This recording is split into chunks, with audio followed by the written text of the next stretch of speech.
읽어주는 부동산 경매. 경매 공매. 이것부터 알고 시작하자. 파트 17. 경매 공매 투자의 실수를 줄이는 체크 포인트는? 실수 줄이려면 체크리스트 작성은 필수. 경매 공매는 실수가 없어야 투자에 성공한다는 얘기가 있습니다. 생각지 못한 곳에서 실수를 저지르는 순간 실패 투자자로 전락하기 쉽습니다. 실수를 줄이려면 입찰 전 체크리스트를 작성해 하나하나 확인하고 입찰을 결정하는 게 중요합니다. 우선 안전한 경매 물건을 고르기 위해서 기본적으로 법률적이고 사실적인 문제들을 짚고 넘어가야 합니다. 여기서 안전한 물건이란 낙찰 이후에 소유권을 넘겨올 수 있고 등기부나 세입자 관계가 낙찰 후 모두 깔끔하게 정리되어 권리상 하자가 없는 물건을 말합니다. 여러 번 떨어져 가격이 싼 물건을 선택하면 숨겨진 문제가 많아 실수 여지가 높습니다. 처음부터 권리관계가 까다로운 특수 물건은 낙찰받아도 낙찰자가 모두 책임져야 합니다. 다음으로는 매각 서류를 잘 보고 체크해야 합니다. 매각 물건 명세서와 현황조사서는 본인이 현장 조사한 내용과 다른 점이 있는지 봐야 합니다. 서로 다를 경우 다시 한번 체크해서 문제 여지를 살핍니다.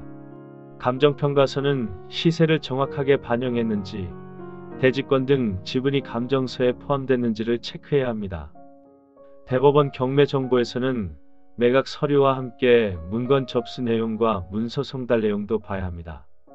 간혹 낙찰 이후에 매각 불허가가 나는 경우도 발생하는데 이럴 때 송달이 안 됐거나 폐문 부재로 인해 기껏 1등 최고가를 써냈음에도 매수인이 되지 못하는 상황이 될 수 있습니다.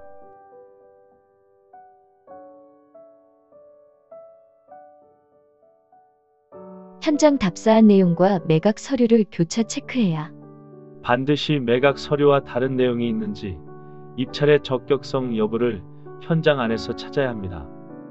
매각 서류에 나타나지 않는 특수 물건의 경우 유치권, 법정지상권, 분묘기지권 등의 성립 여부도 따져봐야 합니다. 투자 목적에 맞게 부동산의 시설, 상태, 주차 공간 여부를 보고 도시가스 설치, 건물의 방수, 채광, 노후도 등을 체크합니다.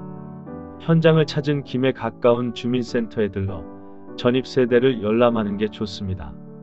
해당 부동산에 전입자가 있다면 현황조사서에 임차인의 주민등록 사항이 기재되어 있지만 참고 자료에 불과할 뿐 법적 구속력을 갖고 있지 않기 때문에 응찰자가 직접 확인해야 합니다. 상가의 경우는 사업자 등록 현황을 매각 물건 명세서 및 현황조사서에서 체크하면 됩니다. 어떤 사람이 장사를 하는지 현재 점유자를 만나보는 것도 필요합니다. 비록 김차인을 만나는 게 껄끄럽더라도 한번 말을 붙여보면 큰 무리 없이 현재 점유자와 대화할 수 있습니다. 주택이라면 벨을 누르고 실제 점유자와 만나보는 것도 한 방법입니다. 이때 경매 대상 상가나 주택의 내부를 볼 수 있고 점유자의 성향, 예정 수리비도 계산에 합리적인 입찰가를 책정하는 데 도움이 됩니다. 상가, 오피스텔, 아파트 등은 체납관리비 연체 내용도 살펴야 합니다. 경매 공매 물건 중에 수천만 원이 장기 연체돼 관리단과 소송 중인 경우도 있습니다. 미리 확인하기 위해 관리사무소에 들어가 경매 응찰의 목적을 밝히고 해당 호수의 연체 관리비를 물어보면 확인 가능합니다. 도시가스, 수도요금 등 공과금은 사업소에 미납요금을 조회할 수 있습니다. 두 곳 이상의 중개업소를 방문해 정확한 매매가와 임대가 등 시세를 파악하는 게 중요합니다. 수익형 부동산의 경우 임대 시세를 정확히 산출해야 합니다. 아무리 괜찮은 상권 내 신축 매물이라도 평균 임대가가 낮으면 수익률과 환금성이 떨어집니다. 신규 분양 후 1년이 지나면 분양가보다 낮은 금액으로 거래되는 예도 있습니다. 적정 매매 가격은 현금 투자 대비 임대 수익을 산정하여 수익률이 5에서 8% 내외면 적당하다고 할 수 있습니다. 팁! 수익형 부동산을 경매 공매로 투자할 때 자칫 실수하면 아예 임대가 안 돼 장기 공실로 남는 위험이 있습니다.